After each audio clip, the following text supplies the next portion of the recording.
morning. We have a lot of things going on, as you know. We're heading out to Texas right now.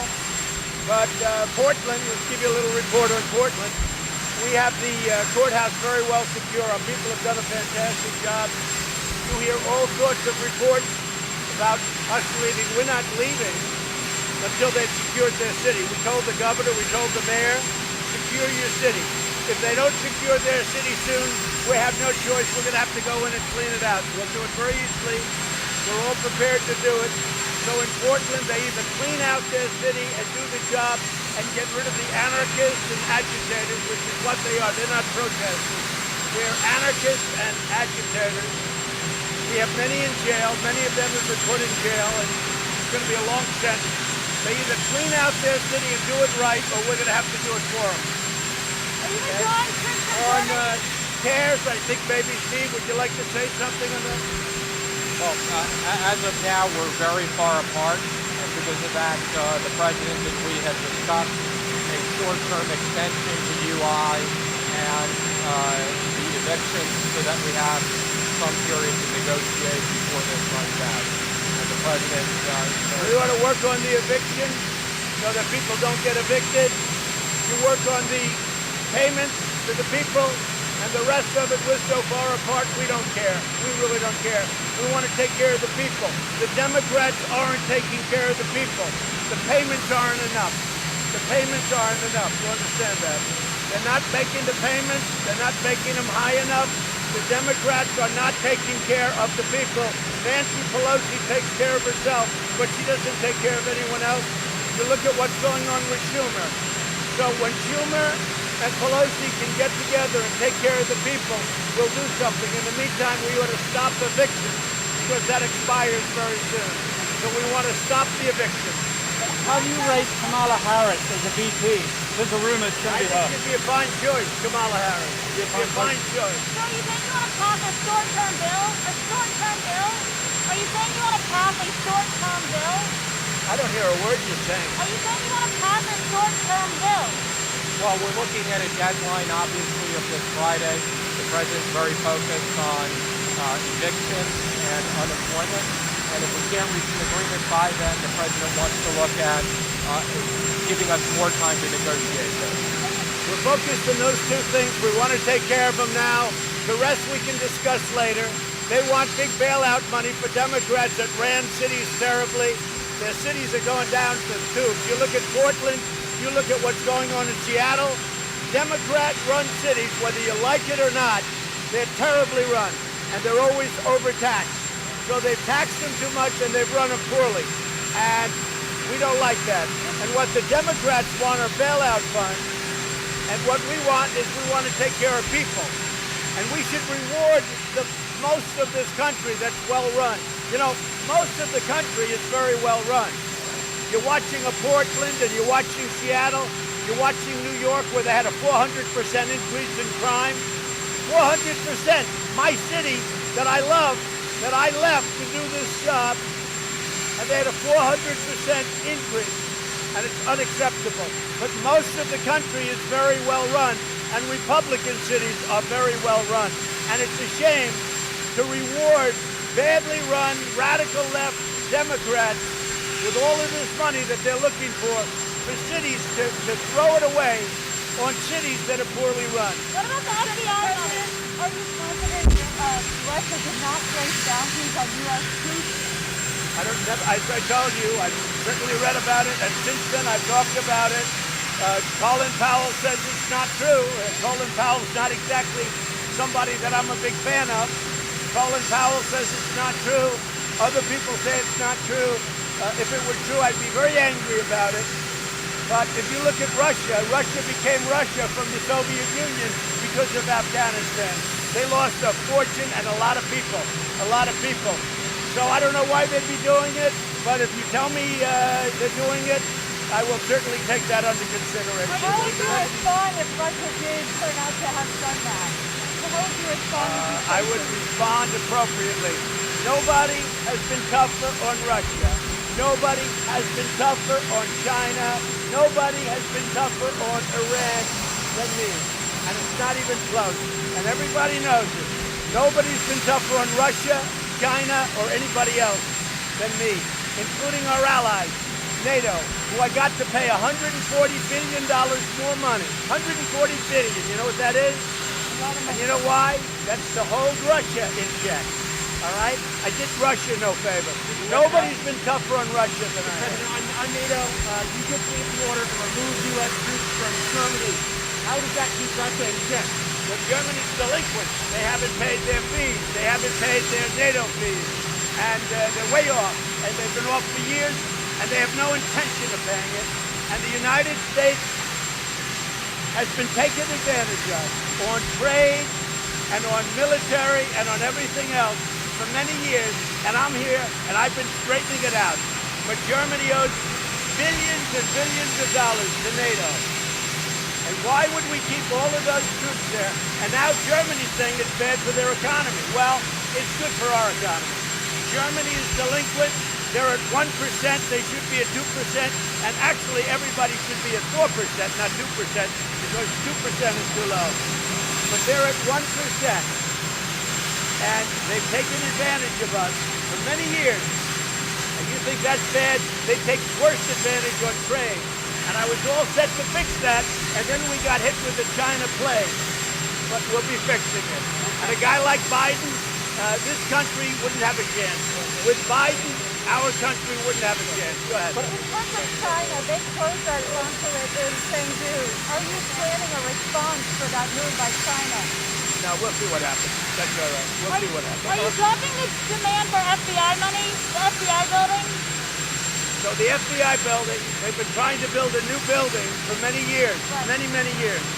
They were thinking about going very far away, but you have to be near the Justice Department. You don't want to be too far away where they have to drive for an hour, hour and a half. Because they had a site way out in Virginia, way out in Maryland. And I said, the best place is right where it is. It's the best piece of property in Washington. I'm very good at real estate. So I said, we'll build a new FBI building. Let's build a new FBI building. Either a renovation of the existing, or even better would be a new building. So we have that in the bill. It should stay. People have wanted a new FBI building now for 15 or 20 years. The Republicans don't want it in the bill. Then Republicans should go back to school and learn. You need a new building. It's a bad building. It's a dangerous building. You have slabs falling off. It's not a good building from the inside. It's a very expensive building. They need a new building. And we can do it very easily. For me, it would be I would make sure you build a great building at a fraction of the cost, and they can have it done quickly. So the FBI building is not new. This is something they've been talking about for many years, for decades. So those troops. How close are you to making a decision about banning TikTok? We're looking at TikTok.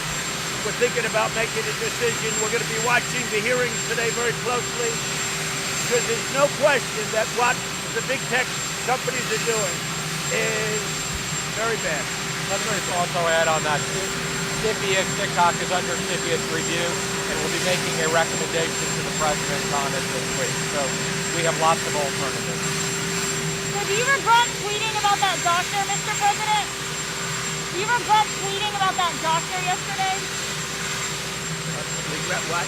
Stella Emanuel, the doctor, do you wish you had not retweeted I was that? very impressed with her and other doctors that stood with her.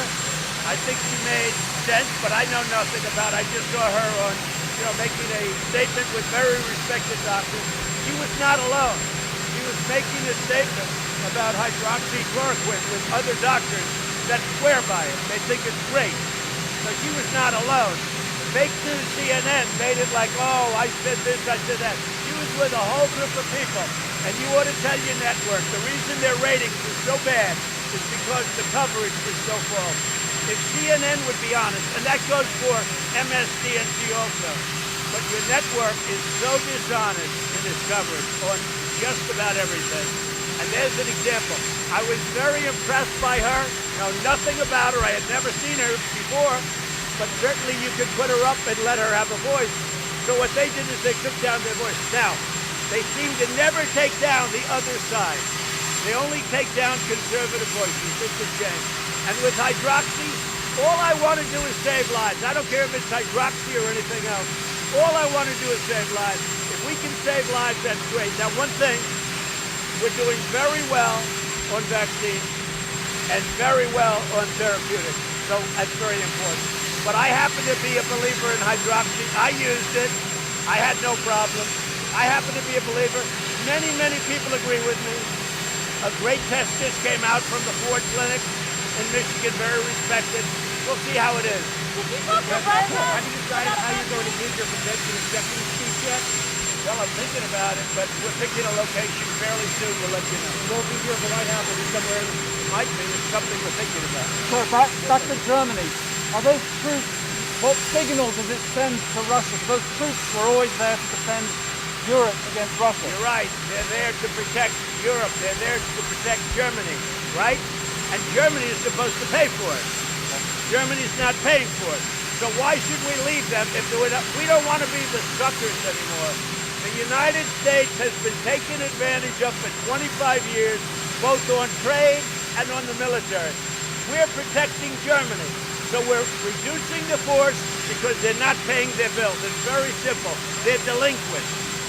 Very simple. And there are other NATO countries also. Right now you have 8 out of the 28 countries that are paid up. I got them to pay $130 billion a year more, going up to 400. Most of them will be up to date. Wasn't easy, but most of them will be up to date. The one that won't be up to date is Germany. And we spend a lot of money on Germany. They take advantage of us on trade, and they take advantage on the military. So we're reducing the force. Now, if they start paying their bills, I could rethink about it. I would think about it Did you talk differently. to Russia about a coronavirus vaccine? We talked to Putin about a lot of different things, About mostly arms control. We're working on the vaccine. I think we'll have one. Oxford's doing very well. Pfizer's doing very well. We have a lot of good options. They said Russia is trying to steal information about a vaccine from researchers. Did you talk to them about that? You're going to have to talk that. I can hear everybody but Can you. you come right here? You can hear everybody but Can you. you come right here? on arms control, did you make progress? Are there going to be formal negotiations? Yeah, there already are. We're in formal negotiations with Russia on arms control. What about bringing China in? On nuclear arms control. What about bringing China in? We'll talk about that later. We're going to work this first and we'll see. China right now is a much lesser nuclear power, you understand that, than Russia. Right now, we are the great nuclear power. We've upgraded our nuclear tremendously since we have the most power. Russia is second and China is third. China is surging. They'll be there at some point. And yeah, we would want to talk to China eventually. Yes. Why not as part of a trilateral negotiation? Does China not want to be involved? We thought that we would do it first. I don't know if it's going to work out, but we would do it first, and then we go to China together. Okay? Which I think works out Did probably you talk to better. O'Brien?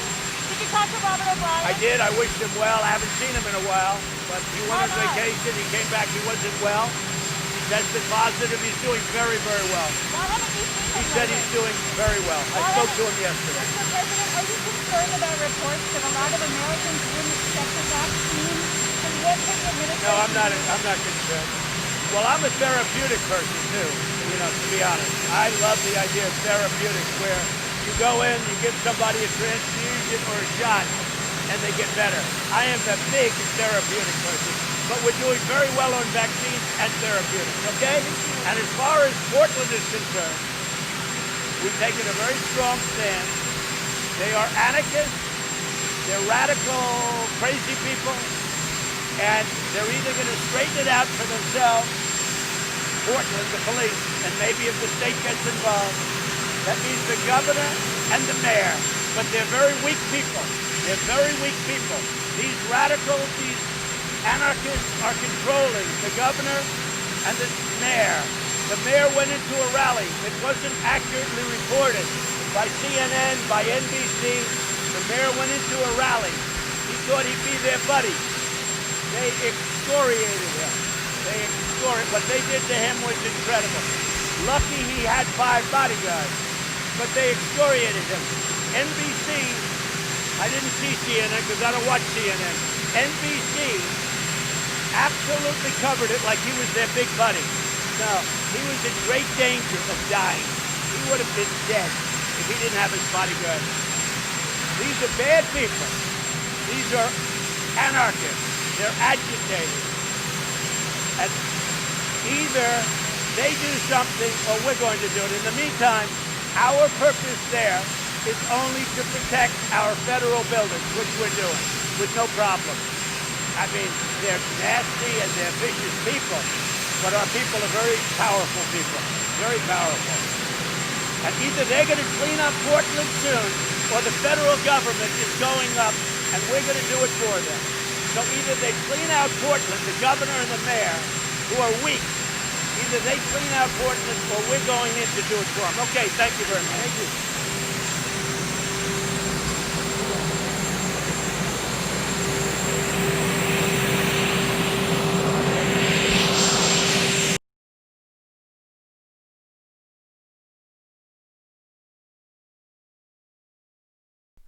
All right, folks, thank you so much for joining us here at Golden State Times. If you guys liked our coverage of President Trump before boarding Marine One heading to Texas, President Trump speaking to reporters. So if you guys liked our coverage, make sure you give it a thumbs up. And if you're new to the channel, click that notification bell and the subscribe button.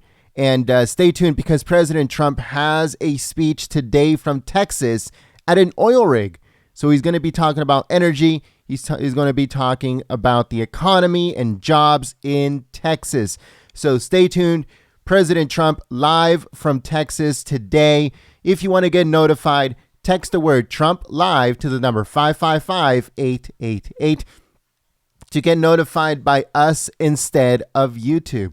But also make sure that you are subscribed and the notification bell is on. I should be linking the live stream at the top of the comments below, and it should also be coming up on your screen.